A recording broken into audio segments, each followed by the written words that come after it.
Alors, bonjour mes petits élèves. Donc aujourd'hui, première vidéo de cours, entre guillemets. Vous devrez faire une fiche synthèse à partir de cette vidéo. Donc le chapitre qu'on va voir aujourd'hui, c'est sur la couleur des objets. Vous en avez vu une bonne partie de ce qu'on va dire, vous l'avez vu en TP. Et puis vous l'avez vu aussi en SVT. Donc, le seul conseil que je donnerais, c'est regardez d'abord la vidéo en entier, même si elle est peut-être longue pour vous. Et ensuite, vous la reprenez, vous faites pause au moment où vous avez besoin pour recopier et faire votre fiche synthèse à partir de ça. Il faut savoir que là, j'ai fait de telle manière à ce que la majorité, on va dire 99% des informations sont sur les diapos, même 100%, hein, franchement. Le reste, tout ce que je raconte, il n'y a rien de nouveau, ou en tout cas, il n'y a rien à noter sur la fiche synthèse. Ce ne sera pas forcément le cas en fin d'année où je ferai une partie peut-être plus orale pour vous obliger à prendre des notes quand je parle, mais on verra ça plus tard. Donc on commence. Première étape, dans une première partie, on va voir comment l'œil perçoit les couleurs. Ensuite, dans une deuxième partie, on parlera des synthèses additives et soustractives des couleurs. Et puis, dans une dernière partie, on parlera des spectres de lumière, pardon, dans une partie d'après, la couleur des objets. Et enfin, dans une dernière partie, tout ce qui est spectre de lumière. Donc, première partie, comment l'œil perçoit les couleurs. Donc là, je vais être assez rapide. Normalement, c'est des notions que vous avez vues en SVT. En gros, la lumière arrive dans votre œil. Elle est focalisée par le cristallin. L'image se forme sur la rétine. Sur la rétine, il y a deux types de cellules photoréceptrices. Les bâtonnets qui sont sensibles à l'intensité lumineuse mais pas aux couleurs. Et puis les cônes qui sont sensibles à la couleur. Il y a trois types de cônes. Rouge, vert, bleu. En gros, ils sont sensibles à ces couleurs-là. Rouge, vert et bleu, qui sont les trois couleurs primaires qu'on verra juste après de la synthèse additive. Donc nous, on utilise un système qu'on appelle tritromie. Tromie, ça veut dire couleur, tri 3. On perçoit les couleurs à l'aide de ces trois couleurs-là, et puis on bidouille avec pour obtenir toutes les autres couleurs qui se créent dans notre cerveau. Les écrans plats, ça utilise le même principe avec les sous-pixels, et puis la synthèse additive. Si on regarde un petit peu vite fait comment marchent vos cônes en termes de sensibilité, alors quand on dit que le cône bleu détecte le bleu, vous pouvez voir que là, il détecte certes son pic de sensibilité sur le bleu, mais il arrive quand même à détecter certaines couleurs. Vous pouvez voir que finalement, ils se recouvrent tous un petit peu quand même, hein, les cônes, un petit peu légèrement au niveau des détections. Et à l'aide de vos trois cônes, vous balayez l'ensemble du spectre visible de la lumière blanche. Car ça, en dessous, c'est le spectre visible de la lumière blanche, celle du soleil par exemple. Donc là, vous avez la sensibilité. C'est juste pour vous donner une petite information, à mon avis, en biologie, vous l'avez déjà vu ça. Donc voilà pour le côté œil.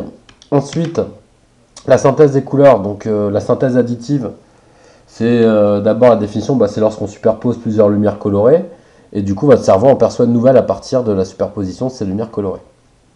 D'accord, ça vous l'avez vu sur le poste 1 et puis sur l'ordinateur quand vous êtes amusé à mélanger les couleurs, et puis en faisant varier les intensités, vous vous êtes rendu compte que vous pouviez obtenir une infinité de couleurs. Comme vous avez pu le voir, les trois couleurs primaires en synthèse additive avec lesquelles on est capable de reproduire toutes les couleurs sont le rouge, le vert et le bleu. Comme c'est bien foutu, notre œil comporte trois cônes détectant ces trois couleurs. Donc c'est quand même relativement chanceux pour nous, entre guillemets.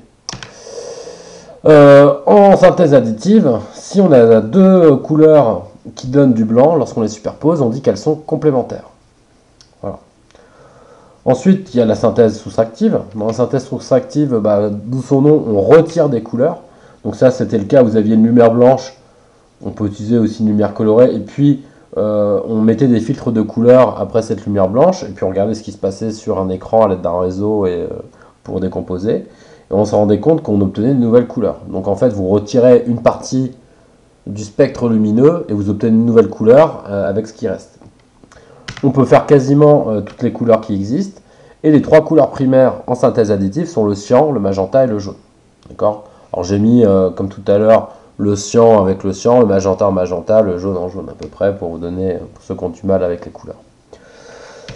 Donc on obtient toutes les couleurs, et cette fois-ci, ce qu'on appellera couleurs complémentaires en synthèse soustractive. Alors bien sûr, là, une fois de plus, il y a une erreur. Hop, pardon. C'est soustractif, bien sûr, ici. Alors, Hop. Non, il veut pas. Si vous obtenez deux couleurs quand vous faites de la synthèse soustractive, si vous obtenez du noir en superposant deux filtres, vous allez trouver deux couleurs complémentaires. Donc SS c'est pour synthèse soustractive, tout comme tout à l'heure, SA c'était pour synthèse additive. Donc voilà pour les deux types de synthèse. Ensuite la couleur d'un objet. Donc d'abord on va redéfinir les trois phénomènes qui sont la diffusion, l'absorption et la transmission de lumière. La diffusion, c'est lorsque vous avez de la lumière qui arrive sur un objet ou un corps, et puis cet objet va renvoyer dans toutes les directions une partie de la lumière incidente. D'accord? Ça, c'est la diffusion. Ensuite, vous avez l'absorption, c'est lorsque un objet va absorber une partie de la lumière incidente, ça veut dire qu'elle est absorbée, quoi. Et lorsqu'il fait ça, vous aviez de la lumière elle possède de l'énergie, d'accord? Tout le monde sait que la lumière comporte de l'énergie. La preuve, quand vous êtes au soleil, ça vous chauffe, c'est pas pour rien. Hein, c'est parce que votre corps absorbe une partie du rayonnement et que du coup, l'énergie lumineuse est transformée en énergie thermique. Donc en général, quand vous absorbez de la lumière, votre température de votre objet augmente. Puis le dernier cas, c'est le cas de la vitre.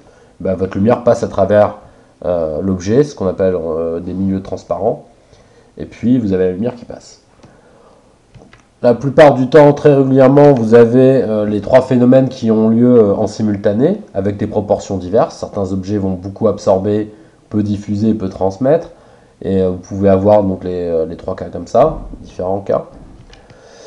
Si on prend le cas de l'objet blanc, lui, il va absorber et transmettre quasiment rien. Et par contre, il va diffuser énormément. D'accord? Inversement, si je prends un objet noir, il va absorber beaucoup de lumière et en diffuser et en transmettre très peu.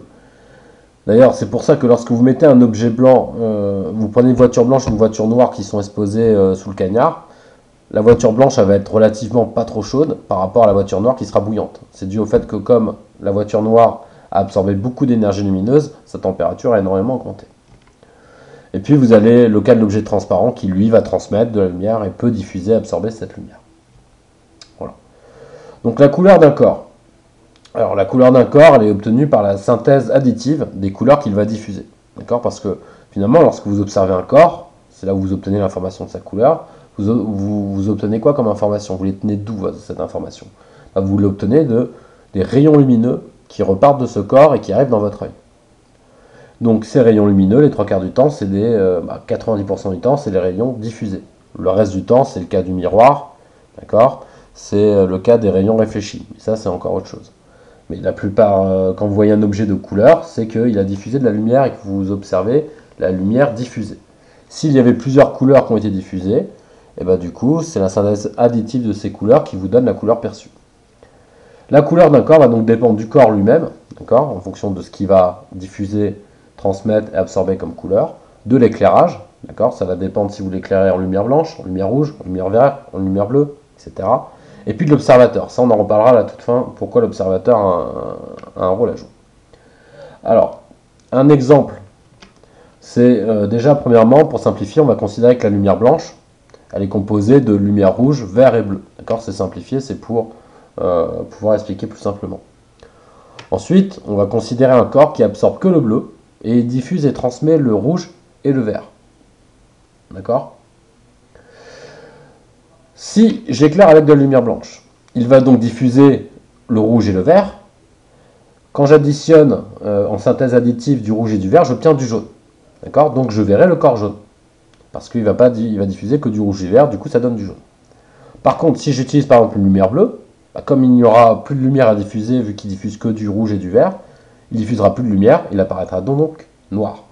Dernier cas, si je l'éclaire avec une lumière par exemple rouge et bleu, le bleu sera absorbé, le rouge sera diffusé, et du coup votre objet qui sous lumière blanche était jaune apparaîtra rouge. Voilà. Donc après, on peut faire encore d'autres exemples, dire s'il éclairait de telle ou telle couleur, etc., etc. Mais voilà pourquoi l'éclairage a une importance sur la couleur perçue. Alors, on va revenir un petit peu sur la définition de qu'est-ce que c'est que couleur spectrale, couleur perçue, spectre de lumière. Il faut savoir qu'il faut faire la différence entre une couleur perçue et une couleur spectrale.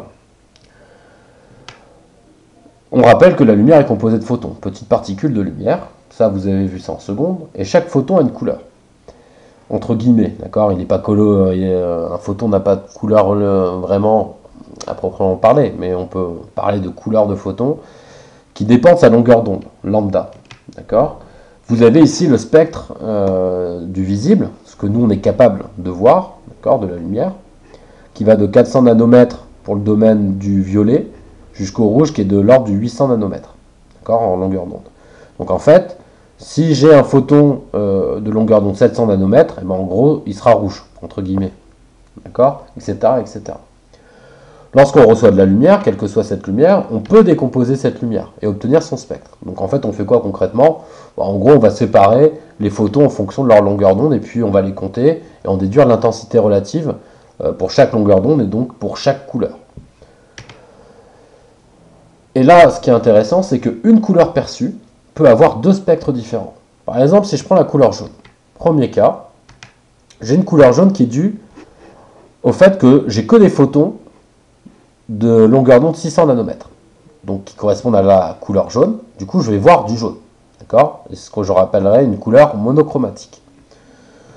Ensuite, si je prends le cas par exemple de ce spectre, donc on voit qu'il a un petit peu de jaune, il a beaucoup de vert et beaucoup de rouge. Mais lorsque vous regardez ça, votre œil, donc il fait l'addition du vert et du rouge, et ça donne du jaune. Et donc du coup, vous allez avoir deux jaunes qui pourraient vous sembler être la même couleur, vous allez l'apercevoir de la même manière, sauf qu'il y en a une qui sera due à des photons qui auront tous la même longueur d'onde à peu près dans les 600 nanomètres. Et de l'autre côté, vous aurez donc une couleur jaune qui aurait été due à une synthèse additive de deux couleurs différentes. Donc vous pouvez avoir une même couleur perçue pour deux couleurs spectrales différentes. Ça c'est une couleur spectrale, ça c'en est une autre. D'accord? Dernière chose, tout à l'heure je vous disais que ça dépendait de l'observateur, la couleur que vous percevez. Vous avez déjà entendu parler du daltonisme. Le daltonisme, c'est quoi? C'est des gens qui ont des problèmes au niveau de leurs cônes. Ils ont des cônes défectueux. Donc vous avez trois cônes, rouge, vert, bleu. Et ces personnes-là ont un ou plusieurs cônes défectueux, types de cônes défectueux. En fonction du cône qui est affecté par la maladie, vous n'allez pas avoir la même perception de couleur. On parlera d'un autre, un type de daltonisme précis. Et donc ces personnes-là ne perçoivent pas la couleur de la même manière que vous. Alors voici un exemple. Alors c'est pour ça, pardon, qu'on dit que la couleur perçue dépend donc de l'observateur en fonction de finalement vos cônes. Chaque personne va avoir des cônes peut-être un peu légèrement différents. Si on se souvient du premier document qu'on avait vu avec la sensibilité des cônes en fonction de la longueur d'onde, tout le monde n'a pas exactement le même profil pour chaque cône. Votre cône, par exemple, pourrait être légèrement décalé, par exemple. Et ça va changer votre perception des couleurs. Si on regarde un petit peu ce que ça donne concrètement pour trois cas de daltonisme, alors honnêtement, je n'ai pas retenu qui était qui, mais en gros, vous avez un exemple en fonction de quel cône est affecté, si c'est le rouge, le vert et le bleu.